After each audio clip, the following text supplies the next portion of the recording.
If you go down to Kumbo Street, or along to Tinubu bus stop, or to the railway station at Ido, or perhaps to Alakija at Idioro, you'll probably find him, Kokoro, the blind minstrel. Kokoro, the young man from Owoh who has made for himself a home and a livelihood in the hard city of Lagos. Lagos, where a man among his fellow men can be all on his own. Most times, that is how it has been for Kokoro. Some people see a blind man as someone you help. Others merely see him as a man easier to rob. 5 times, Kokoro has lost his life savings that way.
Kokoro has never seen Lagos. When he first arrived in 47, he was already blind. But he knows the city as well as any man. He knows the feel of it like he knows the feel of the taut skin of his samba. That is why he can always stop them, even the ones who are always running in that rage to live, because he can feel the pulse of the city. Sometimes he will sing about it, and sometimes he will sing about himself and his adventures. Sometimes it will just be about life in general, how it is. But usually, he doesn't sing about anything. He just makes music, always his own kind of music. A music of the city, alive, excited, sometimes wild and frenetic, at other times humorous and gentle.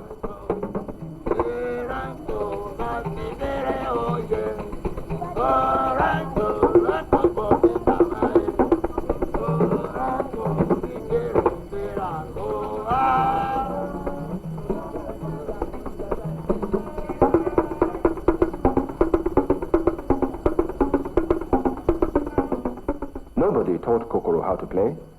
Nobody could have taught him, for his music is all his own. His training was in the backyard and the street, starting on an old kerosene tin. But, essentially a street singer, his talent has not gone unnoticed. Decca signed him up for a couple of discs some time ago, and he is now no stranger to the NBC.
Kokoro.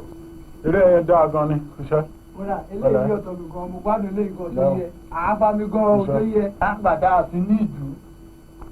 Usually, Kokoro makes his way around Lagos on his own.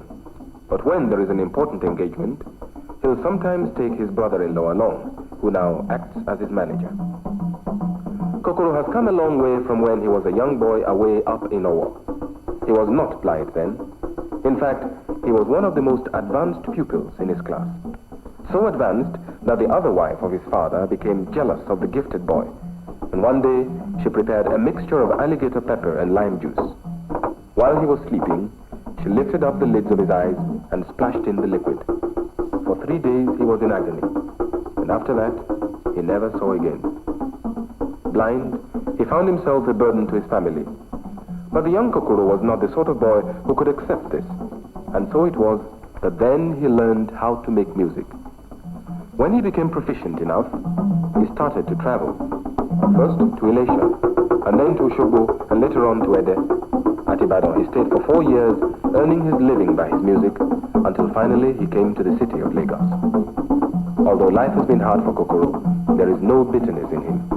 He's a man full of laughter, enjoys companionship, and loves to have children around. Someday soon, he hopes to marry and then have kids of his own. And he swears that by the grace of God and his own hard-earned craft, he'll see to it that, for them, it's a different story.